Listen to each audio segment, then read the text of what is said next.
Hey, Bogan, can you go shut that door? All right. All right. It's so quiet in here. I guess we don't have any music. Welcome. We're glad that you're here. Welcome to Wednesday night. Austin, how are we feeling? Scale 1 to 10, physically. That's okay. Yes?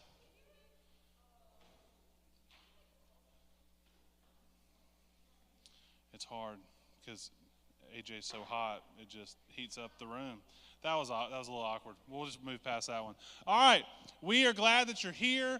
It is a solid day. Solid group over here. Solid group over here. Interesting group in the middle. It'll be great. All right, let's roll through announcements. We'll get going with the game. Then we'll get into the lesson. Sunday morning equipping classes, we have them. They're on Sunday morning. Walker, what time are the classes on Sunday morning? 9 a.m. Crushed it. There's 2 of them. One's in the choir room. One is in room, Tucker, what room is it? Where's Tucker? 308? 308. Thank you, Maze. You could be an intern. You're better than Tucker at remembering random room numbers. Oh, see, there you go. All right, so that's where they are. The O'Neill class is going through the Bible in a year. They should be pretty much close to being finished because it's the end of the year. And then we are talking about faith, formation, other fun things in our class, the one that me and Megan are leading. Where's Megan? She's taking the kids. So it's a great time. Mr. Matt has not been to a single one of those classes, so you wouldn't know. It's too bad. All right, next. I think he was like waiting for an apology. Me and Madison are very excited about the family dinner. November 16th, Thanksgiving dinner. We have a full menu lined up of turkey, dressing, deviled eggs, green beans, cranberry sauce. Anything else? We have one person who cares tremendously about cranberry sauce. I can't tell you, it's a secret. So, but we did scratch ham off because ham is super gross. So that won't be there. No, it's not. It's literally the worst. The only thing worse than ham is bologna, and we're not having that either. Yes, Olivia. Was there gravy last year? I'll try to bring some gravy.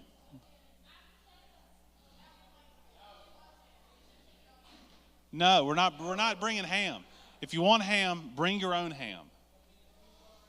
You can run over to Honey Baked and go nuts. All right, it's November 16th. Everyone's invited, friends, family, your most hated enemy. Who's your most hated enemy, Ethan?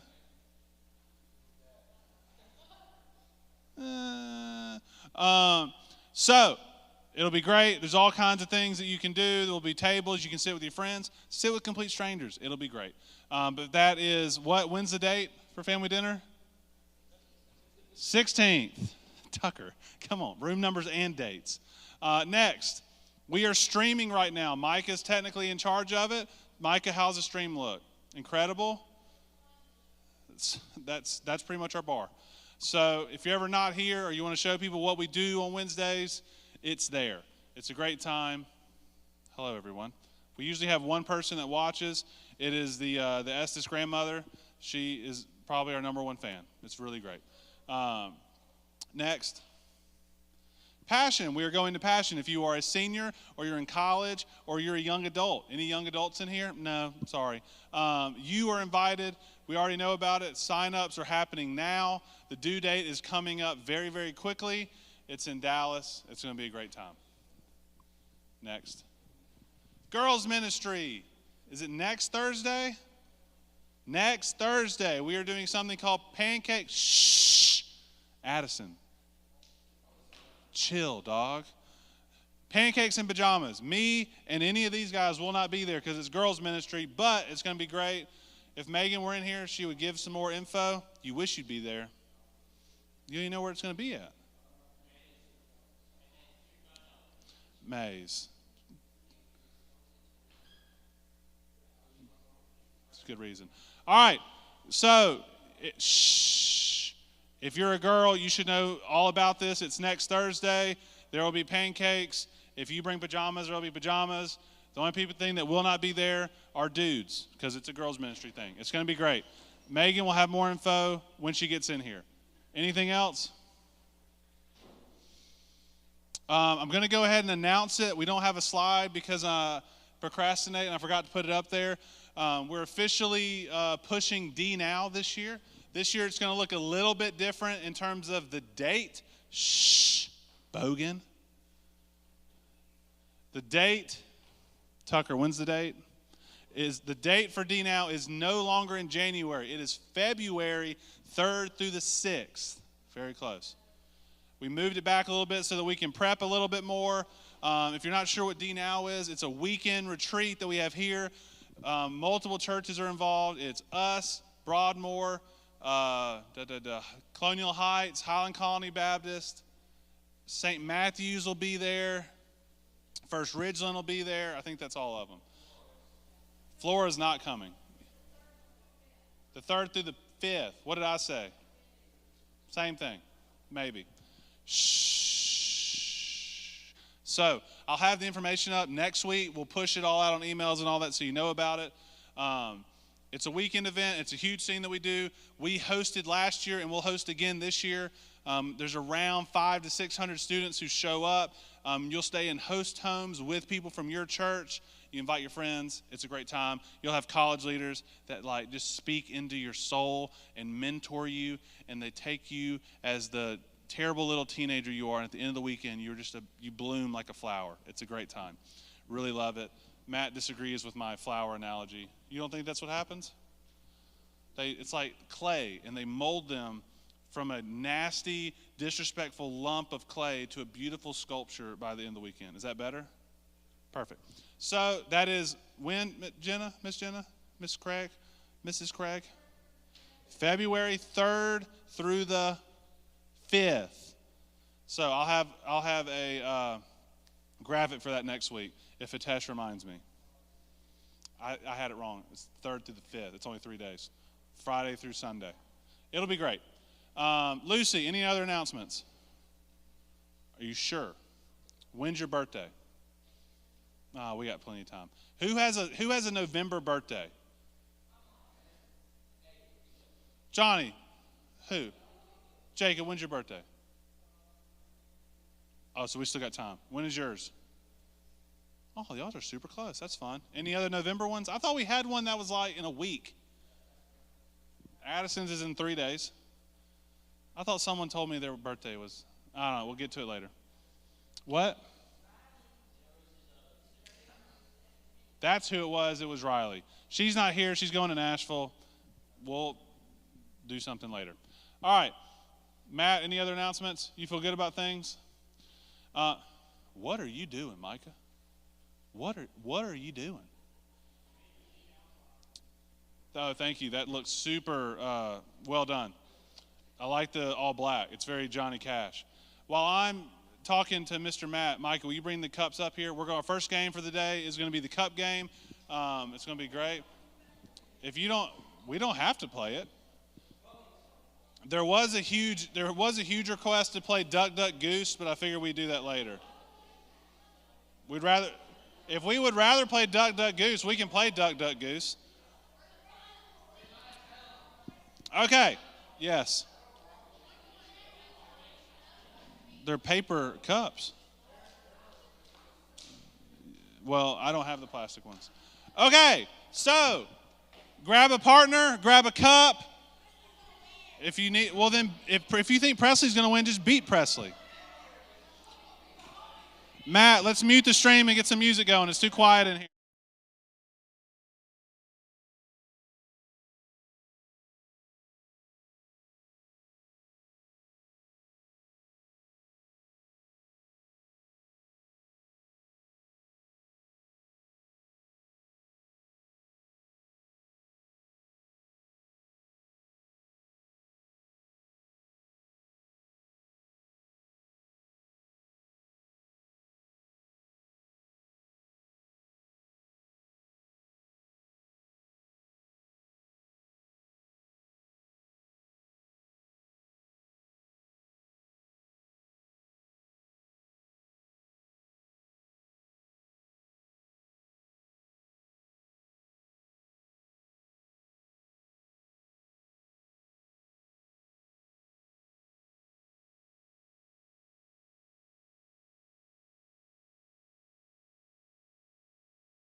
Put your phones in the middle.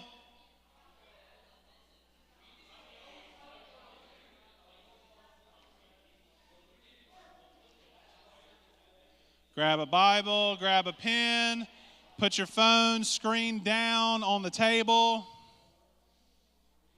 Where's my stool? There we go.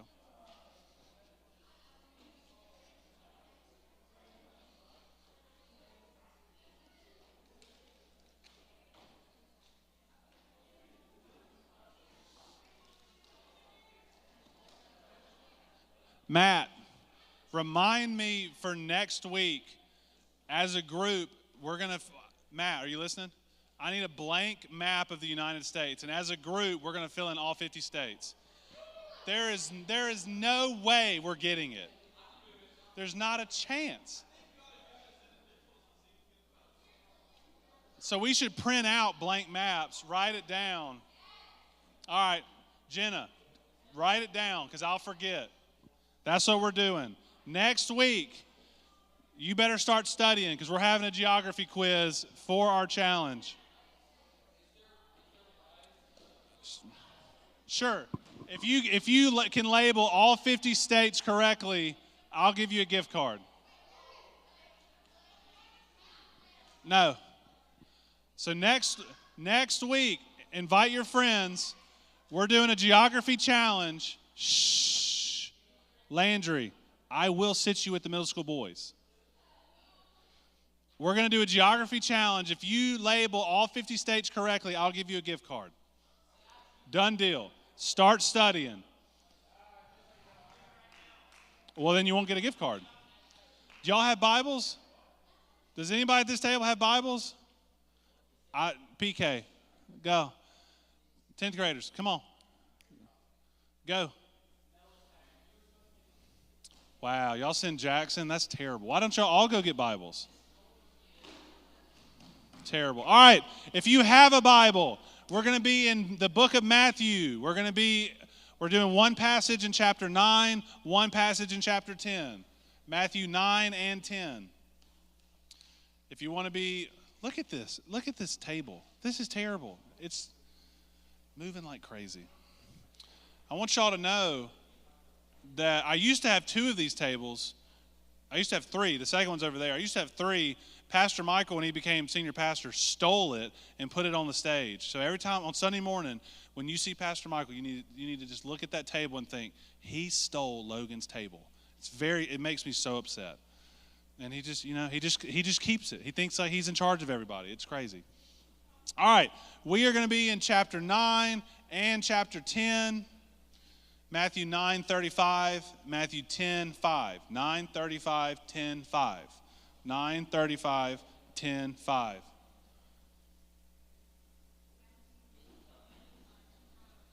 Tucker. The group today. It's a lot. Matthew 9:35, Matthew 10:5. 9:35, 10:5. You nailed it. We're going to read 36. Okay, so what we're talking about today, we're moving towards the end of our series on following Jesus and trying to go closer with him, walking with him. Unintentionally, we have kind of stayed in the book of Matthew. For no other reason than I just kind of like Matthew. We've been talking about prayer. We've talked about evangelism. We've talked about what it means to be a disciple. We've talked about how do you grow closer in your faith, and just a lot of different things. We talked about community. We've talked about grace. Lots of different things. We've taken a few detours out of Matthew. When Tucker we spoke on grace and Daniel 3 a couple weeks. Was that last week or a couple weeks ago? Yeah, a couple weeks. And so what I wanted to talk about now is there's a word that if you've grown up in the church that you hear a lot. It's called your calling. If you're not really deeply invested in the church, you may think of that as what do I do with my life? What is my job? What is my purpose? What is my reason for being here?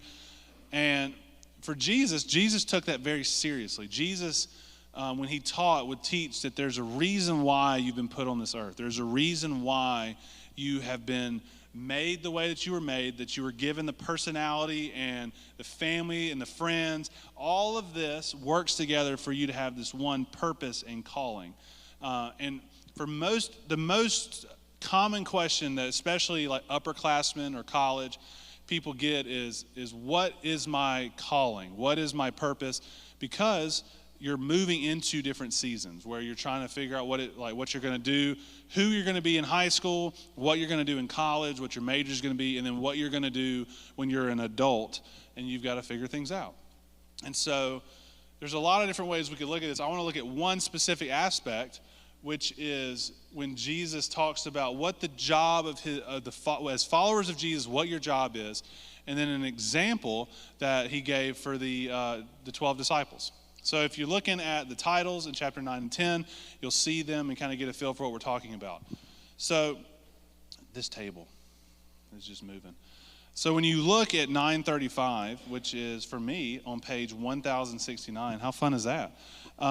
It says, this is Jesus talking to his disciples. He's traveling, and he starts talking to them. Shh. Verse 35. And Jesus went throughout all the cities and villages, teaching in their synagogues and proclaiming the gospel of the kingdom and healing every disease and every affliction. When he saw the crowds, he had compassion for them because they were harassed and helpless like sheep without a shepherd. Then he said to his disciples, the harvest is plentiful, but the laborers are few. Therefore, pray earnestly to the Lord of the harvest to send out laborers into his harvest. So, Spark Notes, Cliff Notes of what that is. Jesus was doing what he did in his ministry. He would travel throughout his land, and he would teach in synagogues. He would do what he did to people is he would heal them. He would fix their issues. He would teach. He would gather followers, and he would just do the stuff that we've been talking about for the last few months. And it says in verse 36 that he would see these people, and he had compassion for them. He had love for them because he said they needed leadership. They needed someone to help them. They needed a shepherd. And so he was like, there's so many people that need help. I need people who are going to go out and do those things. Because this was an agrarian community, meaning a bunch of farmers. They understood farming illustrations and imagery. He said, the harvest is plentiful, but the laborers are few. There's plants and vegetables and cotton and things that need to be picked up and harvested, but there's not enough people to do the work.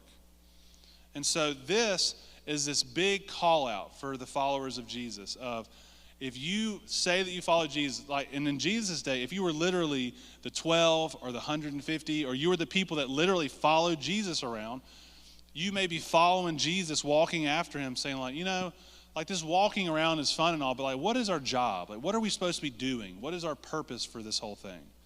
And Jesus said, your job is to harvest. It's to do these things.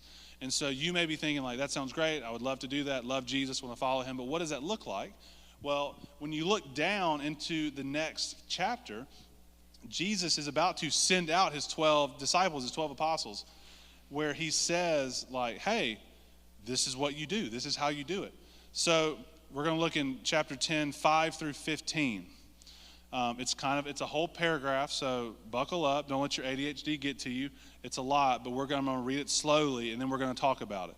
So picture yourself. You are a disciple. You are a follower of Jesus. You're trying to figure out, what is my role in life going to be? What is my purpose going to be? So you ask Jesus, and you're like, hey, what am I supposed to do? What's my job?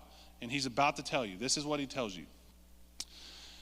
We're going to skip verses 1 through 5. It's just talking about the disciples. And it says in verse 5, these 12 Jesus sent out, instructing them, go nowhere among the Gentiles and enter no town of the Samaritans, but go rather to the lost sheep of the house of Israel and proclaim as you go, saying, the kingdom of heaven is at hand. Heal the sick, raise the dead, cleanse lepers, cast out demons. You received without paying, give without pay. Acquire no gold or silver or copper for your belts, no bag for your journey, or 2 tunics or sandals or a staff, for the laborer deserves his food. And whatever town or village you enter, find out who is worthy in it and stay there until you depart. As you enter the house, greet it. And if the house is worthy, let your peace come upon it. But if it is not worthy, let your peace return to you. And if anyone will not receive you or listen to your words, shake off the dust from your feet when you leave that house or town. Truly, I say to you, it will be more bearable on the day of judgment for the land of Sodom and Gomorrah than for that town. If you don't know what Sodom and Gomorrah is, we'll talk about it in a second. So, put your mind as if you are an early century Jewish dude who's following Jesus. And then we'll get back to present day. What he said is he gave out very specific instructions, criteria. He said, if you're going to follow me, part of what following me looks like is doing what I do. It says in chapter 9, Jesus would go out and he would heal people. He would teach in the synagogues. He would proclaim the kingdom of heaven is at hand. He would do the things that we think about Jesus doing. And so the followers of Jesus, as they were learning, eventually they got to a point where Jesus said, it's time for you to go out and do the same thing. It's time for you to, go out the nest, to go on a vacation, not really vacation, but go to work.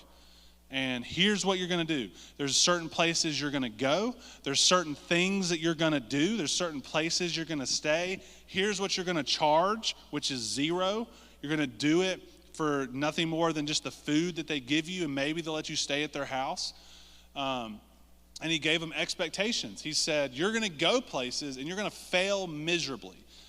People are not going to be receptive. It's not going to go well.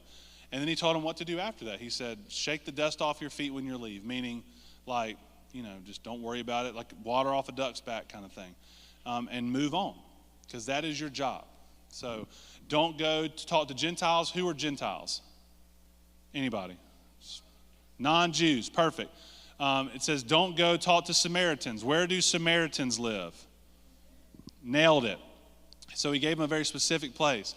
He said, do all the things that I'm doing. He said, verse 8, heal the sick, raise the dead, cleanse lepers. What are lepers? Not leopards, lepers. People with a disease. It's called leprosy. Perfect. Cast out demons. So he gave them hey, here are the things you're going to do.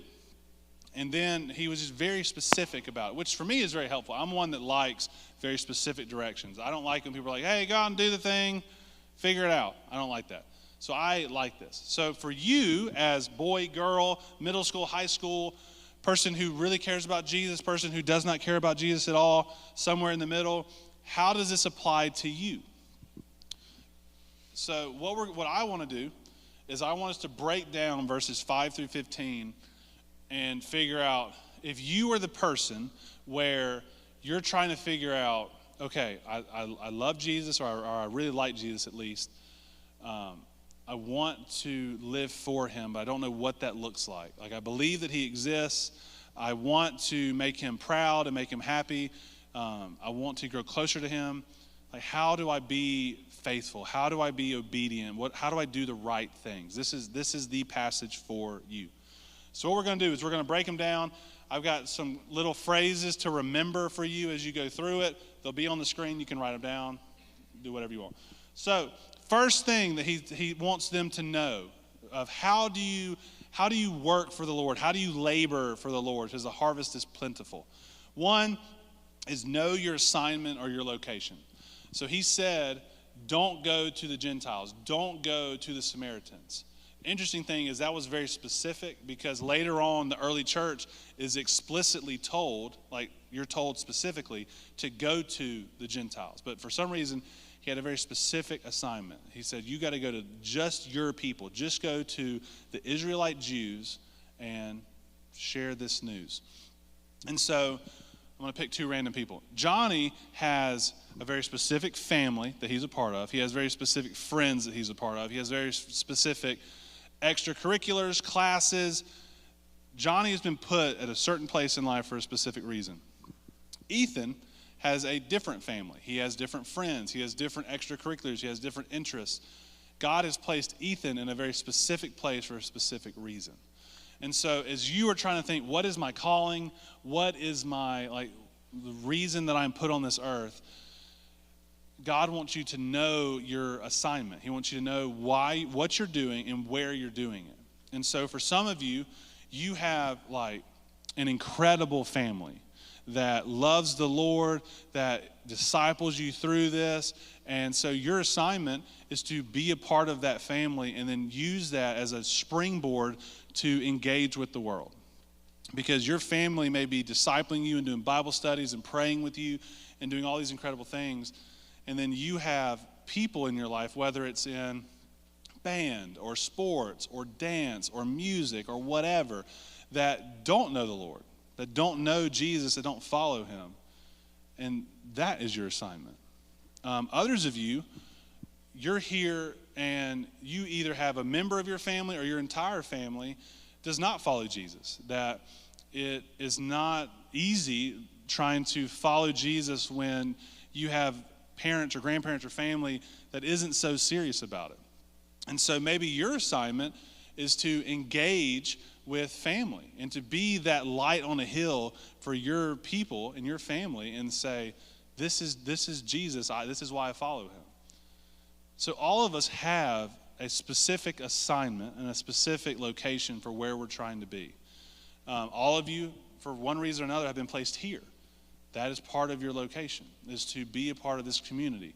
All of you have been placed in your family, whether you like your family or don't like your family, you've been placed there for a reason. That is part of your assignment and your location. Each of you need to start thinking about, like, if I'm going to really live for Jesus, where does he want me to be? Who does he want me coming into contact with? And what does he want me to do? So 1, know your assignment, know your location. That's verse 5.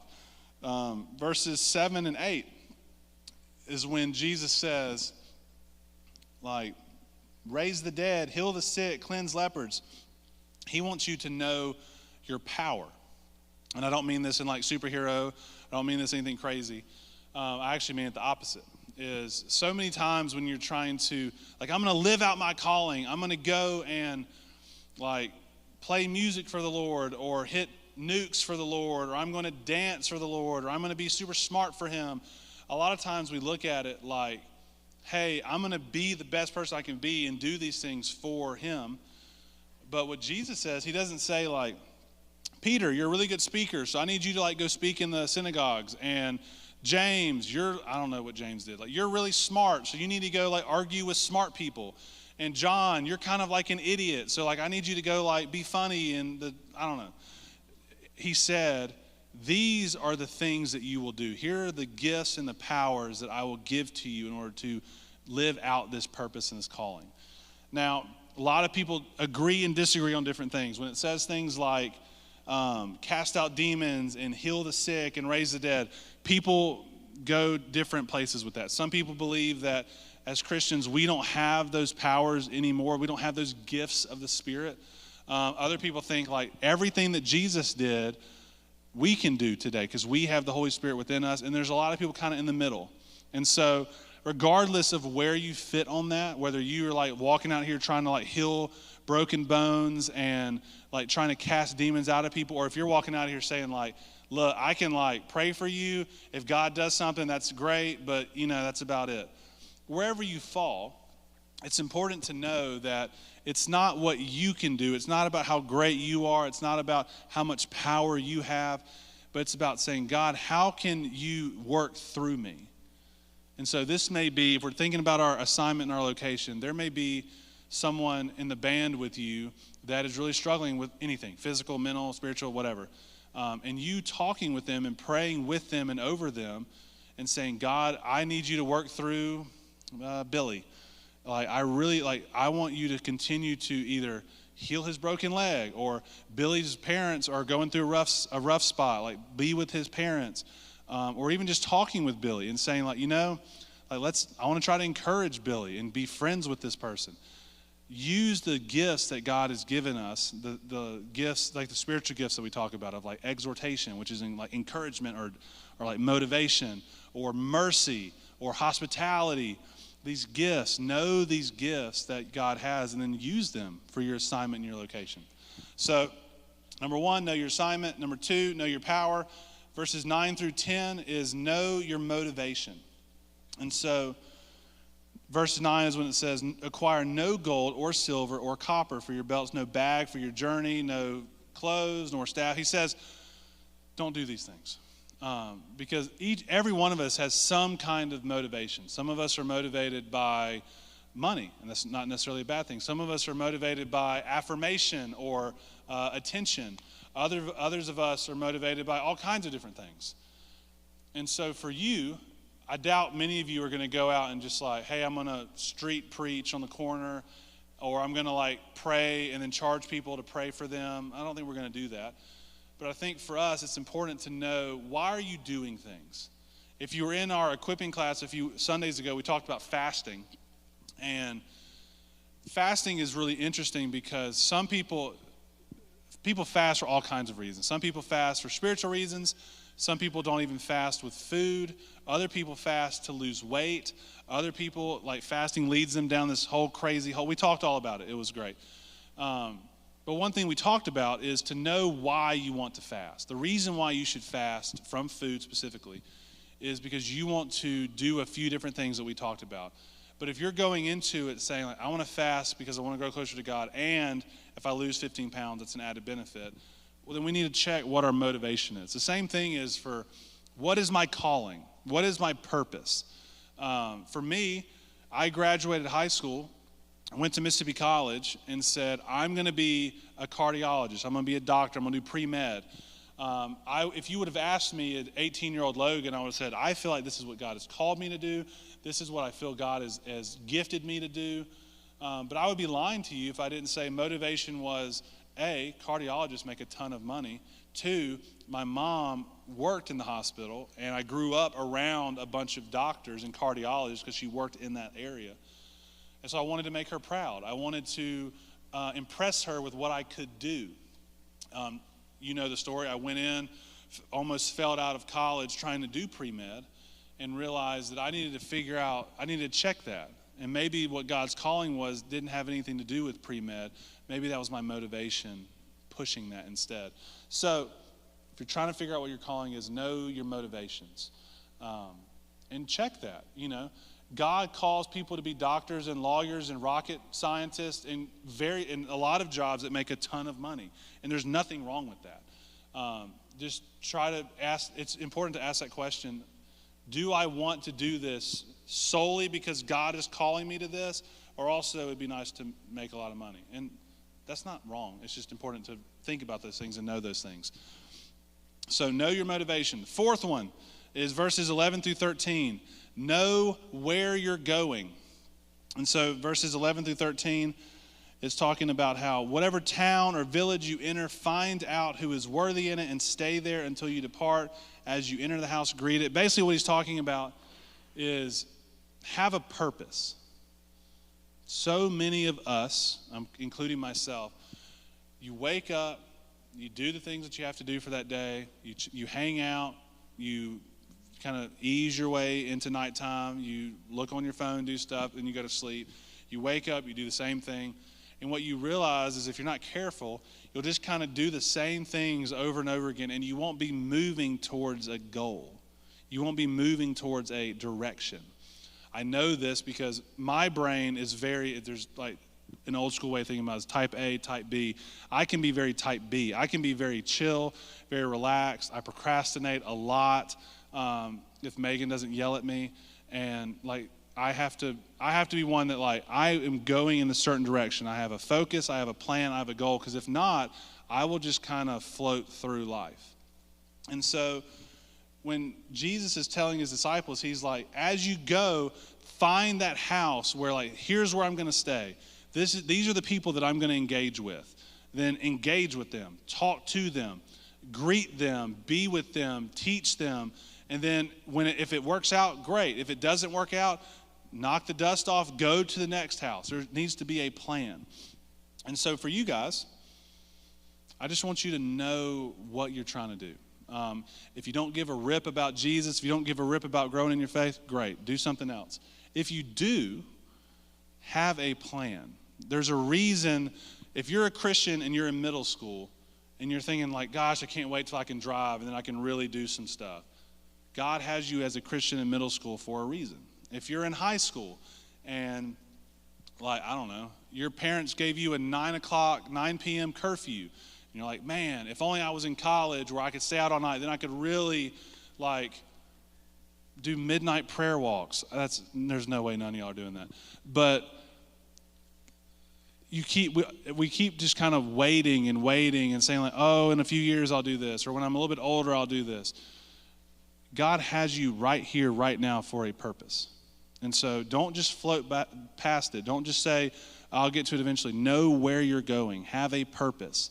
If you know your assignment, you know your location, if you know the power and the gifts that God has given you, if you know what motivates you, and you know all of those things, start taking steps towards that.